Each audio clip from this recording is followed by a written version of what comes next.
নমস্কার। যে যেখান থেকে ভিডিওটি দেখছেন আশা করি সবাই ভালো আছেন, সুস্থ আছেন। আজকে আমি আপনাদের সাথে শেয়ার করব সুজির ভাপা পিঠা। আসলে আমরা অনেকেই ভাবি হয়তো চাল দিয়ে ছাড়া হয়তো ভাপা পিঠা, চালের গুঁড়া ছাড়া ভাপা পিঠা তৈরি করা যায় না, কিন্তু সুজি দিয়েও কিন্তু দারুণ সুন্দর ভাপা পিঠা তৈরি করা যায়। তো এখানে আমি 1 বাটি সুজি নিয়েছি, 1 বাটি নারকেল কুড়া আর পরিমাণ মতো গুড় নিয়েছি। তা প্রথমে আমি সুজিটাকে একটু ভিজিয়ে রাখবো কিছুটা সময়। তো আমি এখানে 1 বাটি সুজি নিয়েছি এবং 1 বাটি সুজির জন্য আমি 1 বাটি জল দিয়ে সুজিটা ভিজিয়ে রাখবো। এখানে কিন্তু বেশি জল ব্যবহার করা যাবে না। তো আমি সুজির ভিতরে 1 বাটি জল দিয়ে দিয়েছি। এখন আমি এর ভিতরে দিয়ে দেবো সামান্য একটু লবণ দিয়ে সুজিটাকে খুব ভালোভাবে জলের সাথে মিশিয়ে এটা ঢাকা দিয়ে রেখে দেব 10 থেকে 15 মিনিটের জন্য।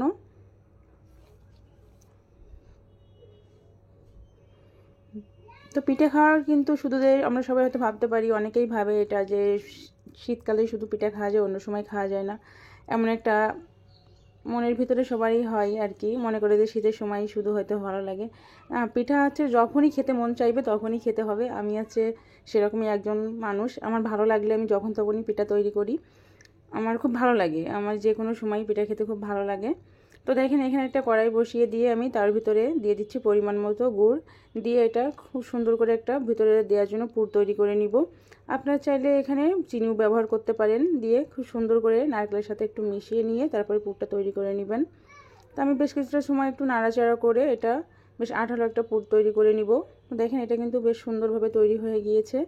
এর থেকে বেশি করলে কিন্তু আবার শক্ত হয়ে যেতে পারে নারকেলগুলো, এজন্য যখন দেখবেন এটা আঠালো ভাব চলে এসছে তখন পুরটা রেডি হয়ে যাবে। তো পুরটা নামিয়ে একটু ঠান্ডা করে নিয়েছি। আর এদিকে দেখেন সুজিটাও কিন্তু খুব ভালোভাবে ভিজে গিয়েছে। আর এগুলো আমি তৈরি করব স্টিলের বাটিতে, এবং এই জন্য প্রথমে আমি বাটিতে খুব সুন্দর করে তেল ব্রাশ করে নিব।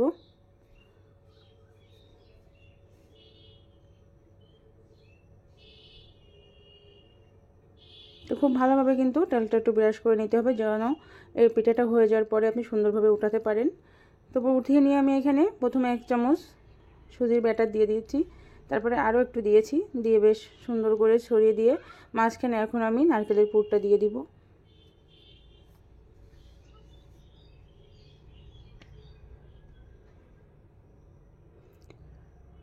সুজির এই ভাপা পিঠাটা খেতে কিন্তু সত্যি অসাধারণ হয়। তো বাড়িতে যদি চালের গুঁড়া না থাকে, যদি সুজি থাকে, তাহলে কিন্তু আমার এই রেসিপিটা ফলো করে একদিন ভাপা পিঠা তৈরি করে দেখতে পারেন। আপনাদের সত্যি খুব ভালো লাগবে আমি আশা করি। তো পুরটা দেওয়ার পরে আমি উপর থেকে আবার সুজির ব্যাটার দিয়ে দিচ্ছি, খুব ভালোভাবে দিয়ে দিচ্ছি যেন ভিতরে পুরটা ঢেকে যায় এমনভাবে।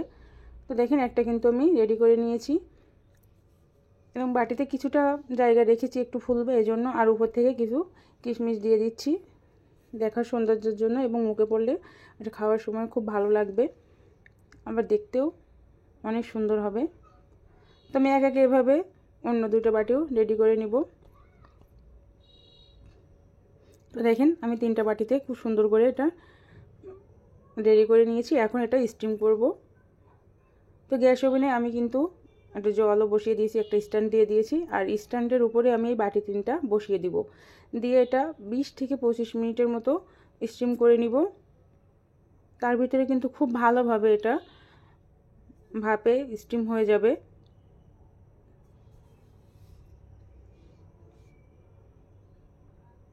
তো দেখেন এখন আমি ঢাকনাটা উঠিয়ে নিচ্ছি।